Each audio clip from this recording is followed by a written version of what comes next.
دلته د ننګرهار امنیه قومندانۍ له لوري رسنیو ته هغه اسلحې وښودل شو چې په تیر کال کې د تروریزم پر وړاندې د مبارزې مدیریت مجاهدینو له لوري نیول شوي دي. د ننګرهار امنیه قومندانۍ وایان حاجي رئیس زابلي وایي په تیر کال کې د یو لړچانیزو عملیاتو پر مهال په مرکز او ولسوالیو کې 119 میله بېلابېل ډوله وسلې، مهمات او تجهیزات نیولي. ننګرهار ولایت امنیه قومندانۍ د تروریزم پر وړاندې د مبارزې مدیریت مجاهدینو د ننګرهار ولایت جلال آباد ښار او په 22 ولسوالیو کې کشفي او تصفیوي عملیات ترسره کړي دي. په دغه عملیاتو کې 119 میله مختلف النوع وسلې دي چې له جملې څخه یې کلاشینکوف، پیکا، راکټ، ټیټیکوف، والټر، ټي بریټا، میګاروف، زیګانا، ګلاک، درازکوف، همدارنګه امپور دغه وسلې نیول سوي دي.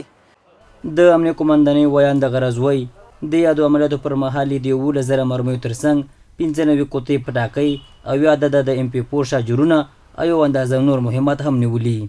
په تعداد د 95 قطعې آتشي کپسول یعنې پټاکۍ نیول سوي دي، 8 عدده د MP4 شاجورونه نیول سوي دي، 3 عدده ساده دوربینونه دي او 2 عدده د شپې دوربینونه دي، 1 عدد میل د پالتو پیکا نیول سوی ده، 1 عدد د راکټ تونل دی، همدارنګه په تعداد د 11,000 فیره د مختلف النوع سلاګانو مرمۍ نیول سوي دي. د دغه وسلو او مهماتو سره څه کسان هم نیول سوي دي چې هغه له وړاندې قضایي او عدلي ارګانونو ته سپارل سوي دي.